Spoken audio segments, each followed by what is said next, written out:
So who here trains some athletes? Anybody train some athletes? All right, well, you're at the wrong thing.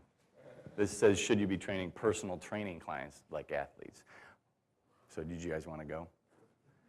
You're going to stick around? All right, good. You have your coffee here, so you might as well. So we're not going to be talking so much about how to train an athlete. We're going to talk about how athletes are trained and if you should be doing some of those same things with your personal training clients. So when I first kind of got this topic, I thought, oh, this is going to be awesome. I'm going to talk about all the cool things that athletes do, and then you can do all these things with the personal training clients. Because I kind of have a belief that inside of everybody is an athlete. So I've been doing this for 20 years, and I've been wrong about a lot of things. And having an athlete inside of everyone, that was one of those things I'm pretty wrong about. Do you guys train any people that are completely unathletic? Yeah? Yeah.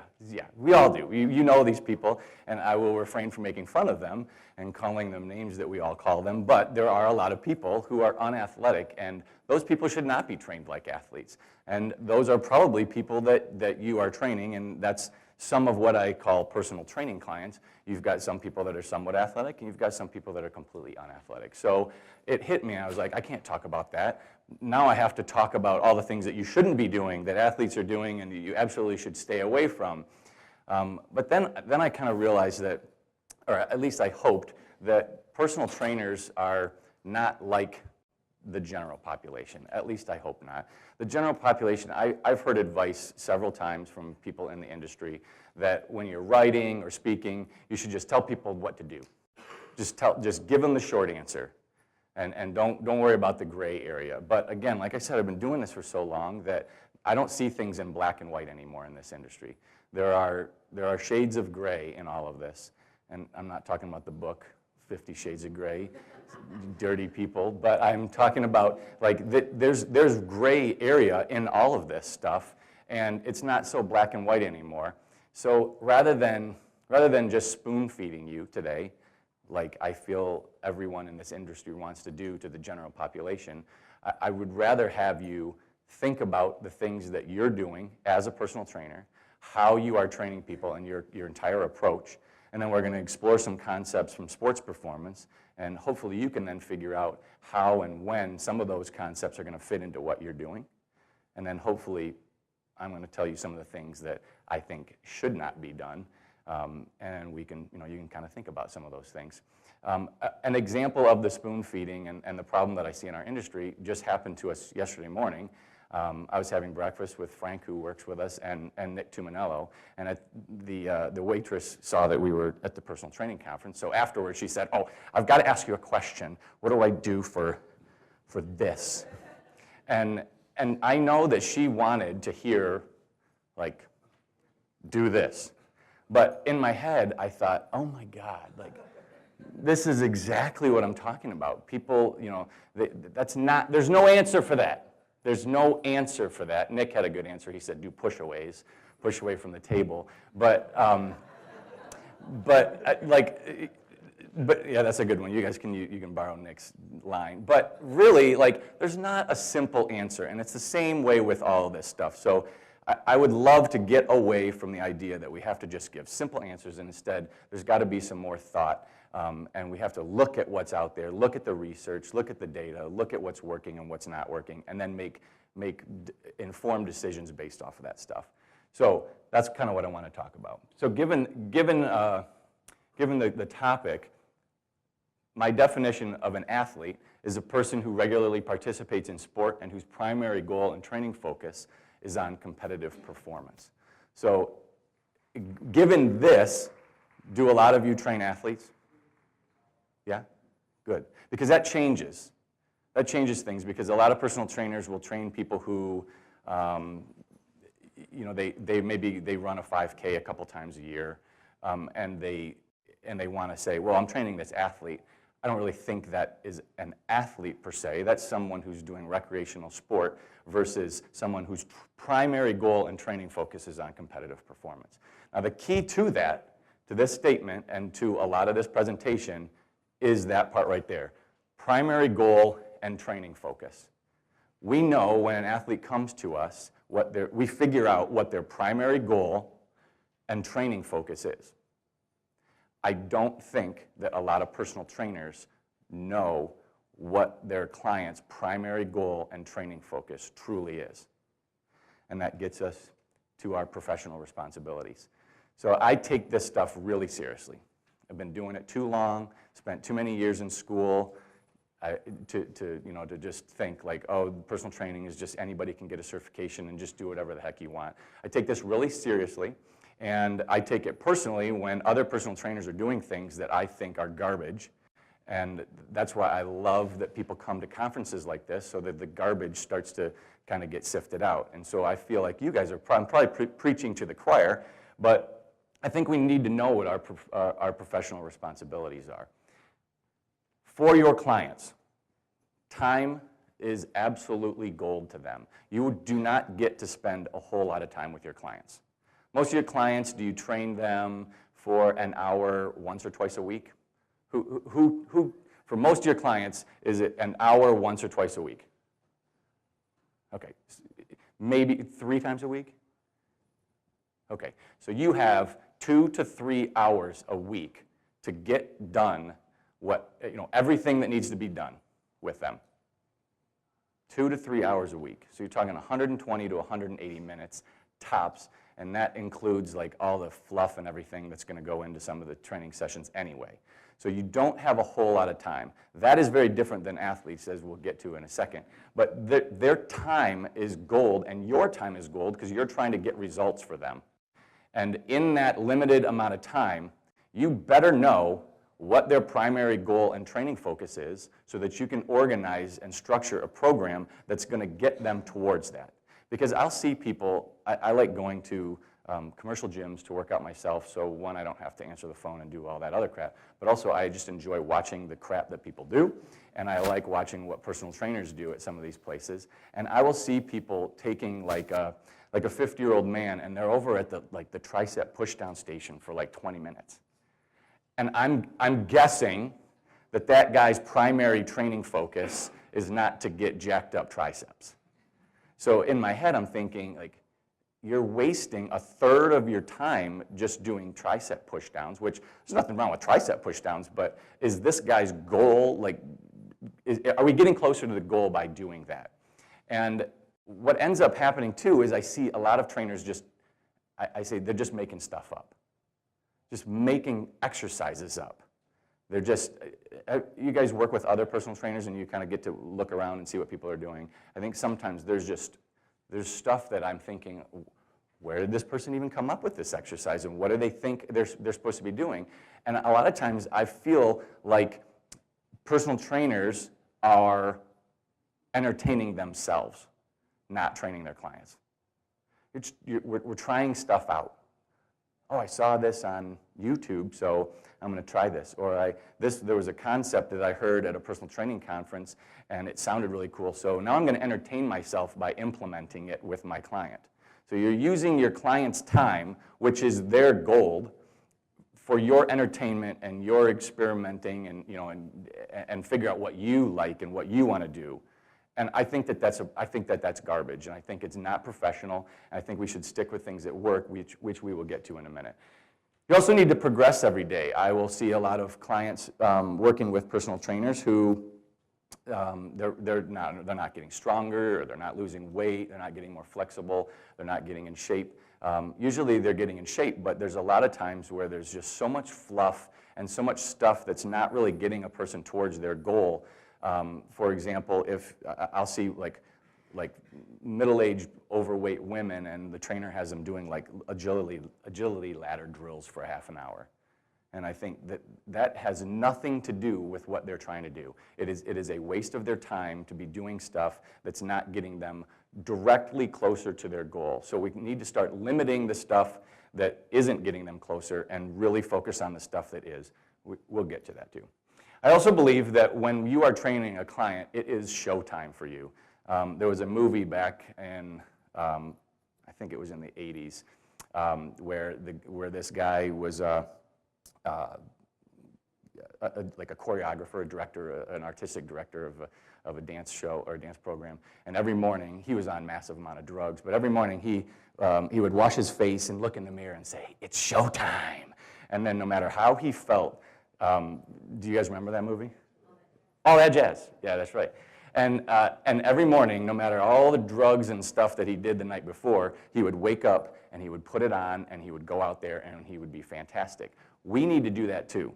We can't go out there with all of our baggage out on the floor and sit there like looking at our cell phones and drinking our coffee while our client is paying us to be professionals to basically do what is right for them. They are paying us to do all the things that they can't do, like research this stuff and push them and motivate them and make sure that they're safe and the workout is progressive and effective. Those are the things that they're paying us to do. And if we're not out there having a good experience, then it turns into, it's bad for the industry, it's bad for you, it's bad for everybody. And what do people like talking about? Do people like talking about their great experiences? A great flight a few weeks ago on Delta Airlines. I didn't tell anybody about it, but we had a terrible experience on Southwest, and they sent us to a Microtel hotel trying to get here, and we missed our flight, and it was crappy, and I want to tell everybody that I'm mad at Southwest and Microtel. So now I get to stand up in front of everybody and gripe about my bad experience. People will gripe about their bad experience and tell their friends 7 to 10 times more often about a bad experience than they will a good experience. So you have to remember, any day that you have that's bad or even down, that one's going in the books. And everyone who works for you or works with you, that's going in the books that you're related to that too. So people have to understand that it's showtime when you get out there and it starts. When that hour starts, you better be on. A statement that Tony Rolinski, the strength coach at Notre Dame, said one time to me was that safety never takes a holiday. And I thought that was funny. And he would say that he would be yelling it at the kids if they didn't put clips on or they didn't have the spotting racks on the squat racks and stuff. And safety never takes a holiday, to me, is like kind of a motto now, because we cannot get people hurt. There is no room for that in this industry. And you always have to be able to think about, like, how would you defend yourself on the stand? If you get sued, has anybody here gotten sued by a client? Hopefully not. Don't raise your hand if you have. But if you're up there on the stand, could you have a valid argument for everything that you're doing and be able to defend yourself and say, we did this because of this, and this is why, and here's what's backed up and all this? Or are you making stuff up and it's unsafe? You're having a 60-year-old woman flip a 300-pound tire, and is this safe? Is it safe, and can you defend yourself on the stand? If you can, great. And I'm not telling you to be scared, I'm just telling you to be sure. Be sure of what you're doing so that you know it's progressive and you know that it's safe. And down here at the bottom, this risk versus reward is kind of what I'm talking about. In 2006, there was data showing that more people get hurt exercising than in skiing, lacrosse, soccer, and rugby combined. Just exercising. Does anybody ski or play lacrosse or rugby? Or people get hurt all the time doing that stuff. And the data shows that more people get hurt working out. It's just inappropriate. It's unexcusable, and it's our fault. We need to be part of the movement to make sure that that doesn't happen. Now, this is an example of absolute stupidity, I think, and it's inexcusable. I don't care what he's doing. No, that guy's not in here, is he? No? All right. I don't care what he's doing. I don't know if it's a snatch or an overhead squat or what he's doing, but this is just an example of some of the stuff that is out there today that people want to do things that are kind of freakish and silly and where they can take a picture. But if something happened, I don't know what, the guy caught a cramp and dropped that bar, and the baby, like, God forbid, dies. Like, that is just, oh my God, it's inexcusable. Like, we should all be wanting to puke, and whoever was at this place should have ran up to this guy and said, What are you doing? Stop, I will hold the baby. Instead, somebody's like, oh, I'm gonna take a picture of that. I'm gonna put it up on the internet too. Like, what? What are you possibly doing? And this is stuff that's out there. We need to be aware of it, and we need to make a difference. So specificity and efficiency are the other two things on there. We always have to think back to the principle of specificity. And basically what it states is, whatever you do, you're going to get better at that. So if you're doing tricep pushdowns with a client, that client is getting better at tricep pushdowns, and his triceps are going to get stronger. Is it the guy's goal to have stronger triceps? If it is, then you're on the right track. If his goal is to be in shape and use his time wisely and be held accountable for his workout because he doesn't want to work out and get up at 6 o'clock in the morning before work and do all of his stuff, and his wife's harping on him because his diabetes are, his blood sugar is kicking up and his doctor wants him off his heart meds. If these are all the things going on and you're just doing tricep pushdowns with him, then it's not efficient, it's not specific, you're not properly implementing the principle of specificity. So we always have to think about specificity, and then efficiency goes right along with it. Are you choosing the right things to do in the right order and sequence and volume and duration that it's going to help that person most efficiently get to the goal? And that doesn't mean it's wrong. Again, like tricep pushdowns are fine, but is it the most efficient way to get to the goal? And a lot of times it is absolutely not. So let's talk about how athletes train. We always want to, as strength and conditioning people, look at the athlete's goals, figure out what they need, do an assessment, and then we work backwards and figure out, okay, how do we start laying the layers so that at the end of the program, we're going to achieve a goal, we're going to get results. That's the basic foundation of everything we do. And I know a lot of personal trainers do this, but this is one of those things that you should always be thinking about. What are the goals, and what am I doing to get closer to the goal every single day? Principles of specificity and systematic progressive overload. I put that in green because systematic progressive overload, I feel like, is a forgotten thing. A lot of times we just go out, just randomly assign numbers to people, and say, okay, we're going to get 15 today. Here's your weight. And then the next time we go out and we're like, all right, we're going to go a little heavier today. Let's just get 6. And we don't know where they are. But systematic progressive overload is how the body adapts to things. If you can get 6 today, then you need to remember that, and you need to be able to try to get 7 the next day. And then you need to be able to try to get 8. And then you need to be able to try to get 9. If your clients are you're stuck at 6 with whatever weight it is for 3 years, are they getting any stronger? No. I don't care what you're doing. Like, you might be burning some calories, but you're really wasting time, and it's not efficient. And it's not getting them towards their goal. I am not saying that you have to push a person in linear progression every single day and try to get 1 more rep, but the goal should be to have a system where they are progressively getting stronger. And we do that. There's periodized programs, there's linear, however you want to word it, whatever you're going to do. Athletes always train to get stronger and to get better at whatever they're doing. And personal training clients should be doing the same thing. We try to apply stress to whatever limitation it is. We overload it, just like all these things say. Now, some of these, down at the bottom, a lot of strength coaches, we teach the nervous system to perform skills with precision. Okay, that's a little different than what personal trainers are going to have to do, and we'll get to that in a minute. Consistency, the second one on there. We, as strength and conditioning coaches, don't have to blast athletes every single time they come in. And neither do you. Because in my opinion, the easiest thing to do is just to beat the snot out of somebody, have them crawl out there and crawl out of the door, and they say, oh my God, it was the greatest workout in the world. Well, yeah, they may have burned a lot of calories and they may be getting in better shape, but was it the best workout in the world? Was it safe? Was it purposeful? Was it efficient? Were they getting closer to their goals? Or are you just wrecking them every single time that they're in there? We don't wreck athletes every single day. Now, we do wreck athletes a lot. I mean, I've got guys that puke and people that, are laid out on the floor and are really sore for days sometimes. But we can't wreck people every single day because athletes have other things to do in their lives. They have to go to sport practice. They have to train the next day. Well, your clients have to do the same thing as well. and we will talk about that. So don't think that the good workout is when you just beat the crap out of somebody, but sometimes you need to.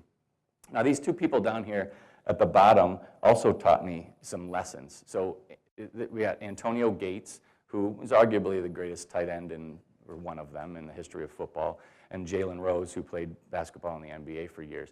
Both of these guys taught me lessons in efficiency and purposefulness. Because when I started working for a little while with Antonio Gates, we started lifting weights, and he was like, man, I don't think I've lifted like this ever.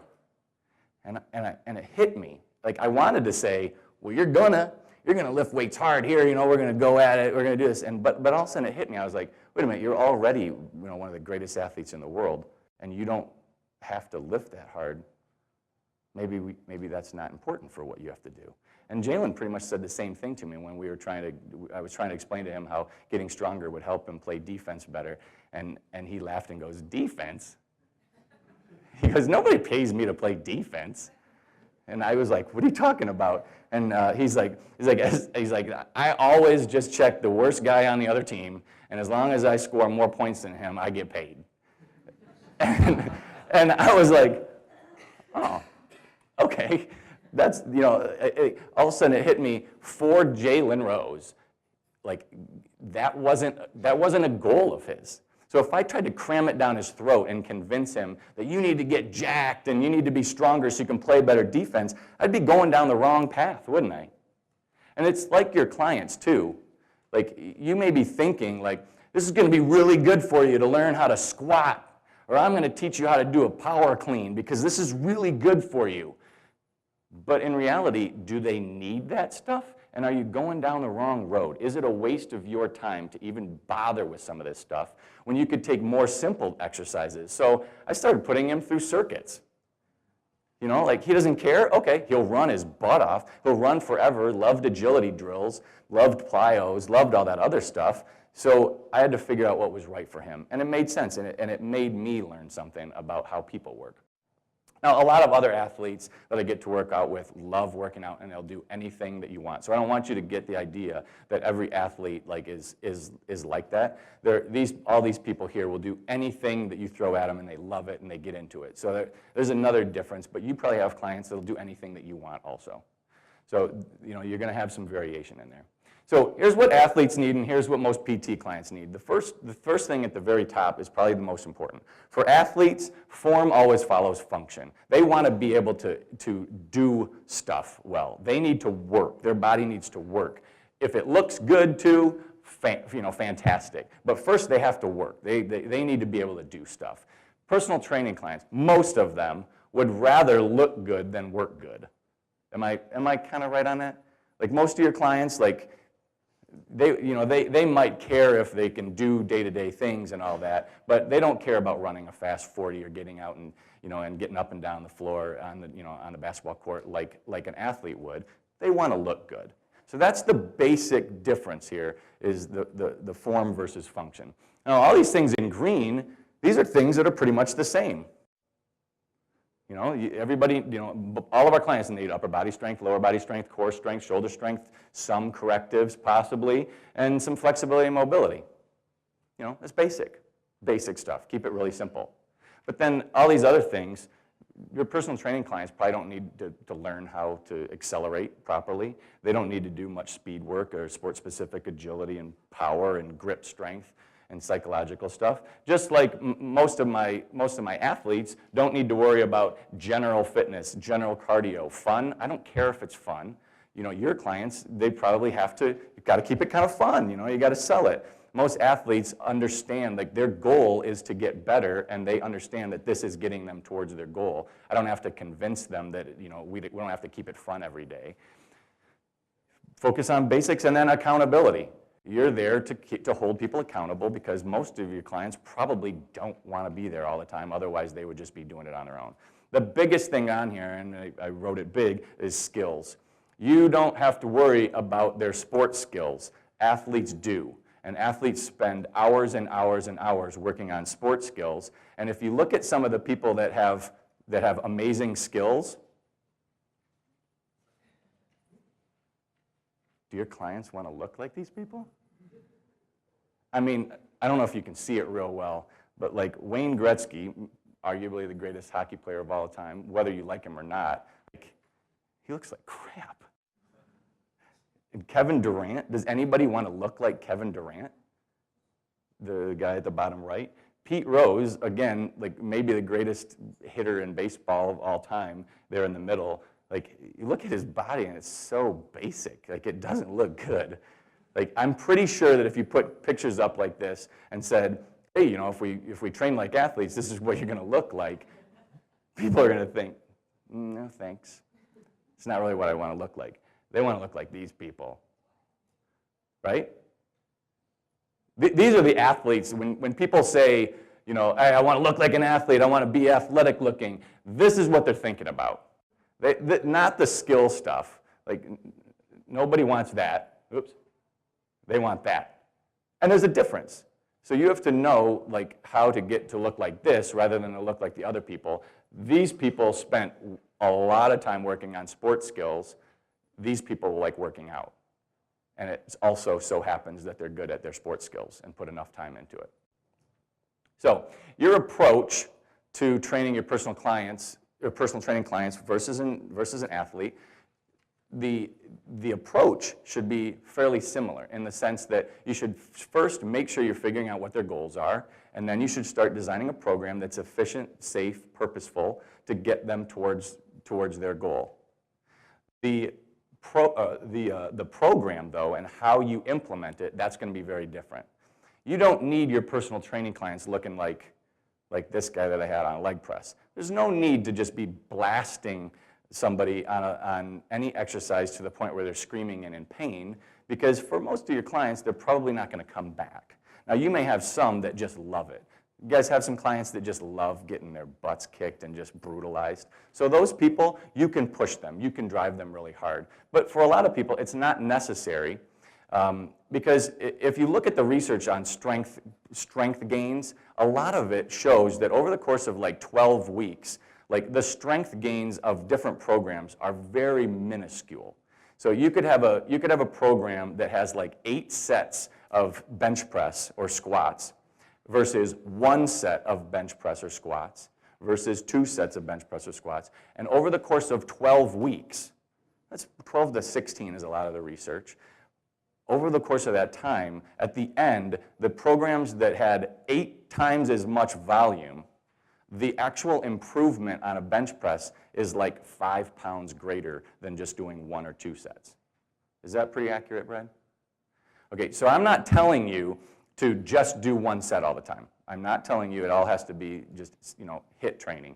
But when you look at efficiency, your personal training clients that you get for 2 to 3 hours a week, if you're doing like 8 sets of an exercise, where you could be doing 1 or 2 sets of an exercise, like is that efficient? No. And you can say, well, it's, you know, I got to get more volume in. Really? Do you have to get more volume in? Because it's really not going to get the results at the end. You may be better off doing that 1 or 2 sets, moving on to another exercise, doing 1 or 2 sets, moving on to another exercise, do 1 or 2 sets, keep them moving, do some other stuff to keep them engaged rather than sitting there doing all this volume for what? For at the end? Who knows? And your clients, how often do they miss training sessions? They may miss, you know, like 3 or 4 sessions over the course of the 12 weeks, and then that kind of blows everything out of the water. So, you know, if you look at the research, it shows that you can do smaller volume. So you're going to have to, most of these things over here, the frequency, intensity, duration, volume, is probably going to be lower for your personal training clients versus your athletes. So your frequency is going to be way lower because you guys get to train people 2, maybe 3 times a week for an hour. Athletes are going to work out generally 4 to 6 times a week, and they're going to not only be doing strength training, they're also going to probably spend an hour doing their conditioning, and then they're probably going to go to sport practice for 2 to 4 hours. You don't have, like, that's not how it works for you guys. You have to cram everything into a limited period of time. So that's where that volume is probably going to come down significantly. The intensity doesn't have to be quite the same because it doesn't have to be. You don't have to drive a person to the point where they're at complete exhaustion because the end result is not, I hate to say it, it's not as important. Like if we get a little bit stronger or a little bit faster, if we can get a college athlete going into the NFL, if we can push him super, super hard and shave 1/10 of a second off of his 40-yard dash, which is nothing, it's a small improvement, that's huge for that kid. So we got to push really, really hard to just squeeze a little bit of juice out of this kid and hope we get teeny little results. Your personal training clients, like, you push and you push and you push, and they get an extra 5 pounds on their squat. So what? Then they go to work, and then they go home to their kids. Does it really matter? Probably not.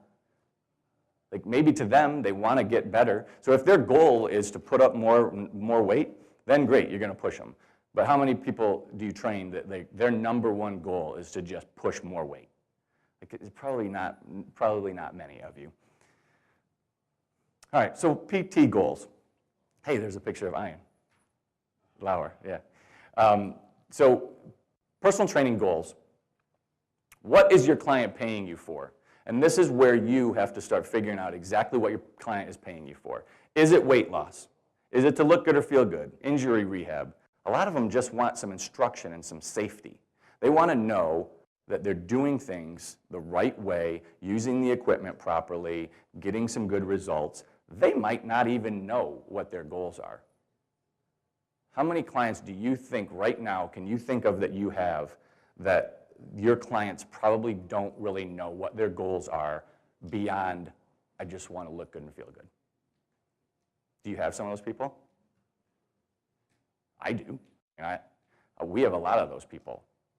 So you want to dig deeper into those people and figure out, really, what is your goal? What are we trying to do here? And then you can step back and start thinking, are we just out there just beating the crap out of you every day? Or is there something a little bit more purposeful that we should be doing? And that's the same approach that we take with athletes. We want to make sure we're doing the right things to build everything up to the top.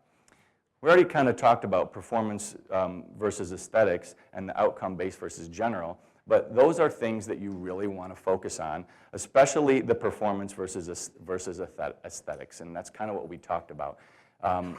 When you go back to the safety and efficiency and all these things, there was also another study, and the volume and everything, there was also another study that showed over the course of it was 24 weeks, and they took, I think, 52 female clients, and they had them go through this training program that included a lot of running and a lot of strength training, and it was through the Army.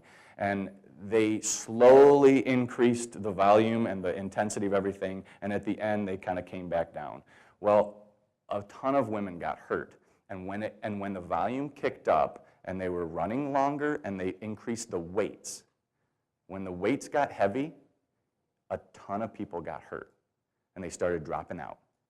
And then when the volume came back down, these women that had dropped off got themselves better and were able to come back in. But by the end of the 24 weeks, it's in my references on there, it was something like 10 out of the 52 people didn't even finish the program because they were injured. And a lot of them got injured when that volume and intensity went up.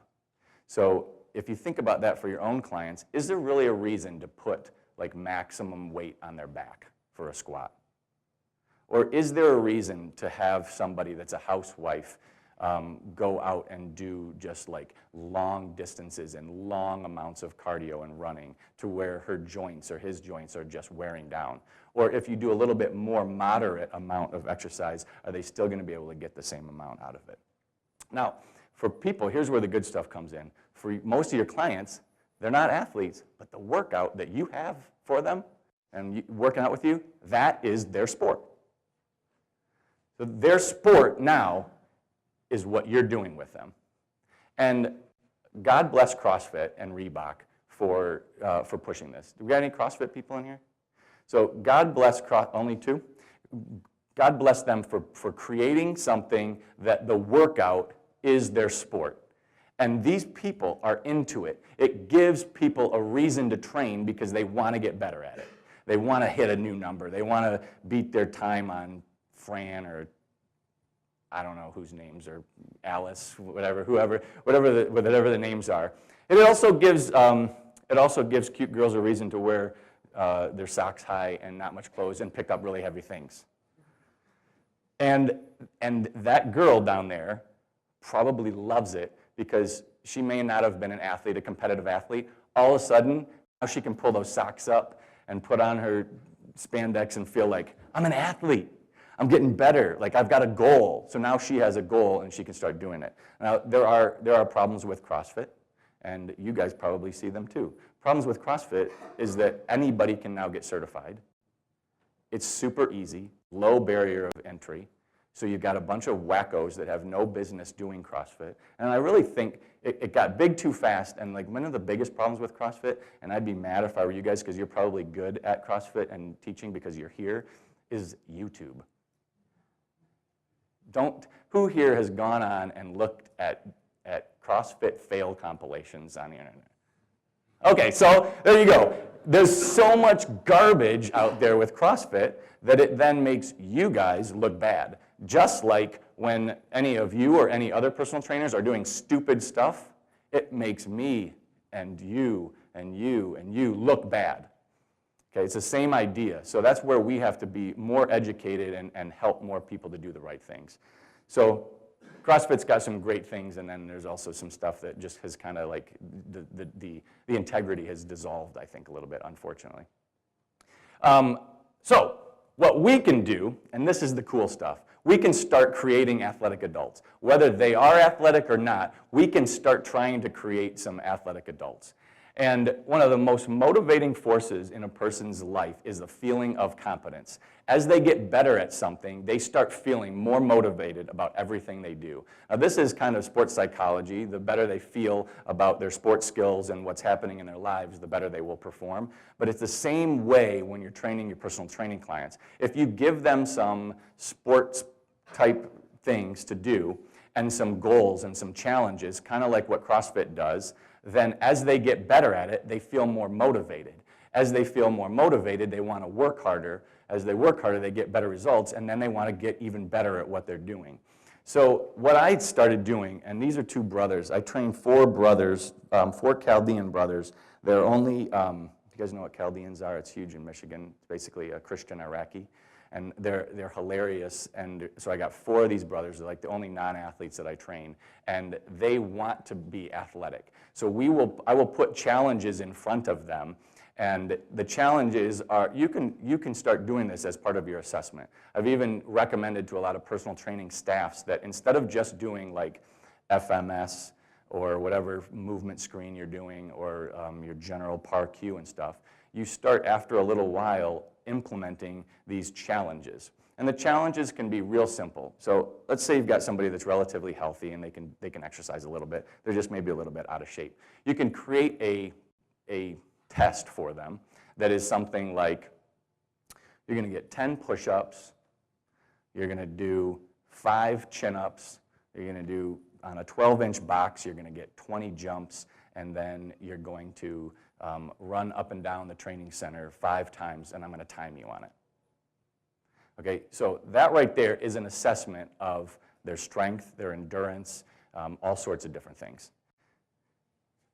They're going to do that test. You record, document how fast they were able to get through it, and then you start training them.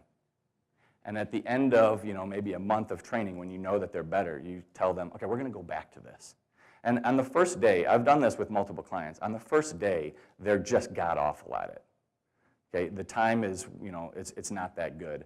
You go back to it a month later after you've trained them, and all of a sudden, bam, they crush their time.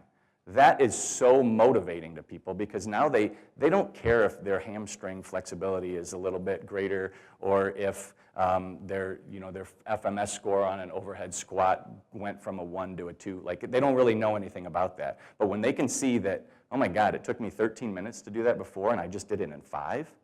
Wow, I'm a lot better at that. Now I want to do it at 4. So all of a sudden, their competence in that thing has motivated them. And you can then create a new one. We do a lot of obstacle courses.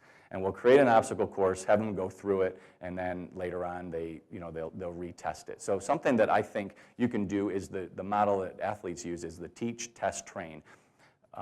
Test, teach, train. So we'll test them on something, teach them how to do it better, train them on how to do it better and take a while, and then we go back, retest them, show them how much better they've gotten, correct some things, go and train them again, and keep coming back, and it's like a big cycle. And I think you should probably be using that model for your personal training clients as well. Okay, so what we know about athletes, and this is what you can look in your notes, or I can email this to you. My email is on here, or Doug said that all the notes are up there, so I'm not going to go through everything on here. But this is how you need to start breaking things down as a personal trainer. You need to figure out what is proven. So you need to look at the research. You need to read those journals. You guys NSCA members? Do you get the Journal of Strength and Conditioning, the blue one? Do you light fires with it, or do you actually read it? Sorry, Brad. Okay, but you need to read some of these things that apply to you and start looking at what is proven and what is not. So you got all these things that work, all the things that we know don't work, because there's a lot of stuff that we know does absolutely not work. And then in the middle, you've got things that we're not really sure. We don't know if foam rolling really works like some people think it does. We don't know if correctives work a lot of times, because there's a lot of studies that show that corrective exercises over the course of 6 weeks didn't really correct anything, and that general exercise will do the same amount to improve a person's function.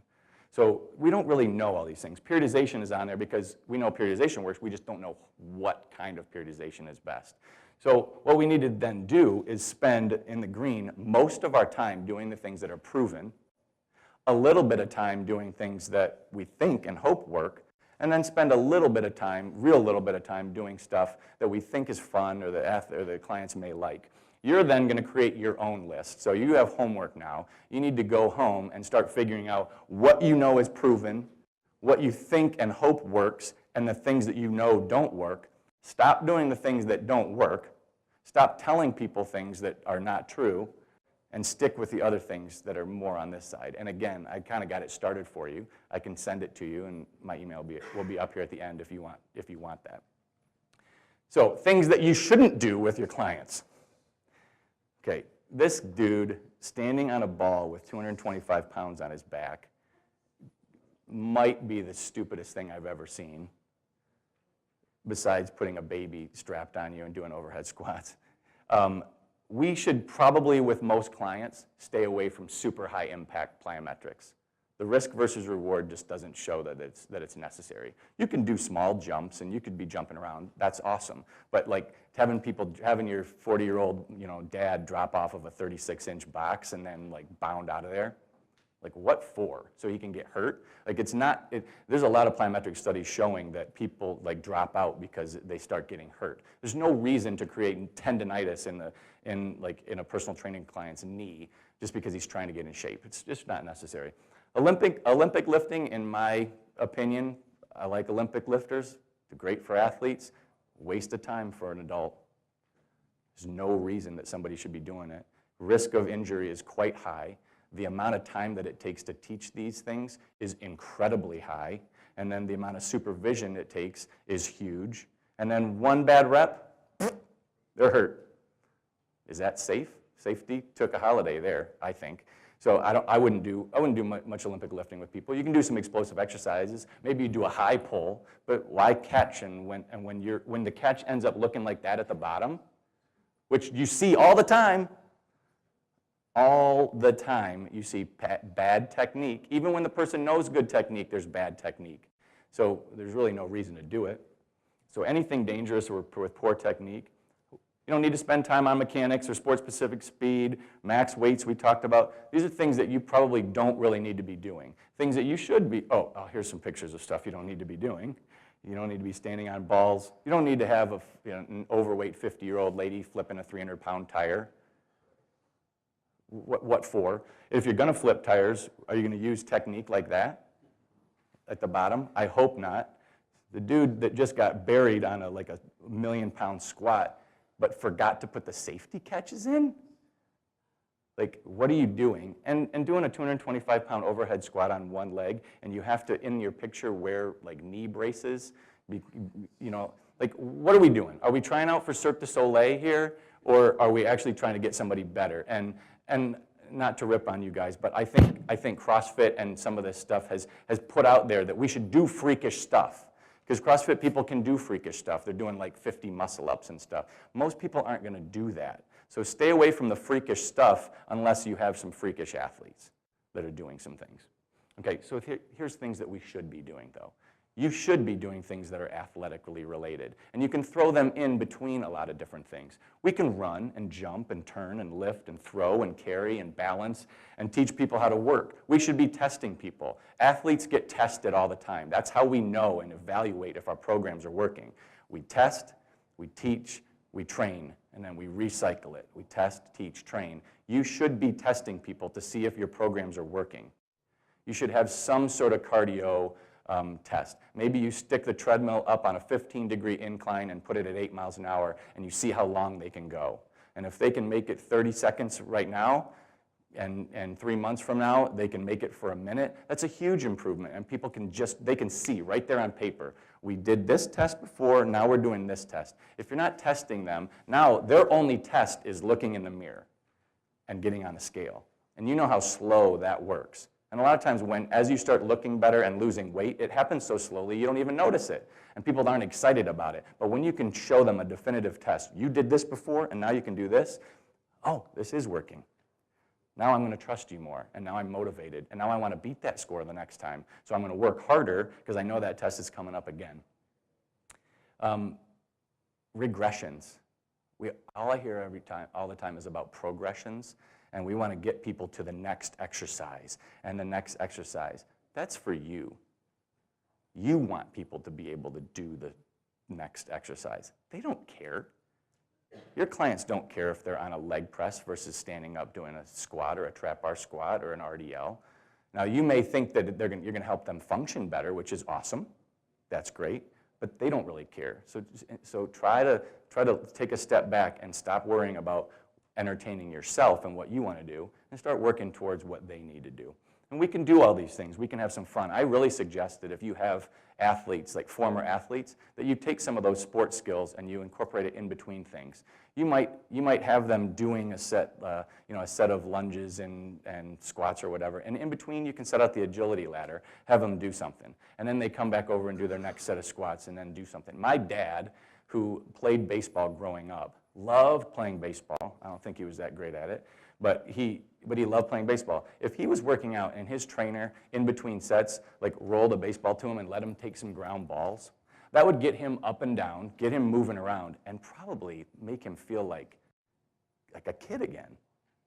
Like, that would be awesome. If you have a basketball hoop, or if you can just play catch with people, figure out what athletic-related things they did as a kid. Maybe in between sets, you have a former soccer player, just like maybe juggle or take some balls. Just keep them moving a little bit and keep them engaged.